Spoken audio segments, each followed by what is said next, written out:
ছোট ছিলাম তখনই ভালো ছিল, ভালো মন্দ কিছুই বুঝতাম না। আম্মু যেটা বলতো সেটাই মনে হতো যে ঠিক বলছে, ভালো বলছে, এবং কি পছন্দ মানে কিছুই বুঝতাম না। কেন এত তাড়াতাড়ি বড় হয়ে গেলাম, কোনটা সুন্দর হবে কোনটা খারাপ হবে এটা কেন বুঝতে শিখে গেলাম। শৈশবের দিনগুলো খুব মিস করি। যখন ঈদ আসতো চাঁদ রাতে আম্মু আমাদের হাতে মেহেদি দিয়ে দিত, কি লতা পাতা আঁকায় দিত, তখন ওইগুলাই খুব সুন্দর লাগতো, ভালো লাগতো। আর মমতাজ মেহেদি তো এমনিতেই লাল, সেগুলো দিয়ে লতা পাতা আঁকাইলে এমনিতে অনেক সুন্দর কালার হয়ে থাকতো।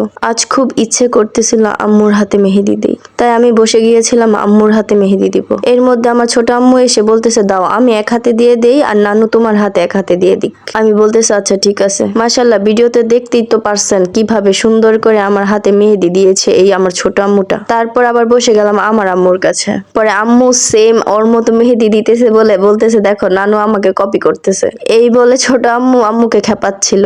আম্মুও হাসতেছিল যে ওর মতো করে মেহেদি কপি করতেছে। বুড়ি আবার আমাকে বলতেছে, দেখছো তোমার আম্মু আমার মেহেদিটাই কপি করতেছে, নিজেই তো কিচ্ছুই পারে না। আবার বলো ছোটবেলায় নাকি তোমাদের মেহেদি দিয়েছে। কি দিয়েছে মেহেদি? নানু একটু সুন্দর করেও মেহেদি দিতে পারে না। পরে আমরা আবার বলতেছিলাম ছোটবেলায় যেমনই হোক মেহেদি দিলে আমাদের সেইটাই ভালো লাগতো। এখন আপনারা দেখায় ফাইনাল লুক, আমার আম্মুর হাতে মেহেদি দেওয়া আর আমি দিয়েছিলাম কিছুদিন আগে কাবেরী মেহেদি, সেই ডিজাইনটা দেখেন তো কোনটা বেশি সব থেকে সুন্দর হয়েছে। মায়ের হাতের ডিজাইন যেমনই হোক অনেক সুন্দর হয়, মায়ের ছোঁয়া বলে কথা। এই দিনগুলো খুব মিস করি। ছোট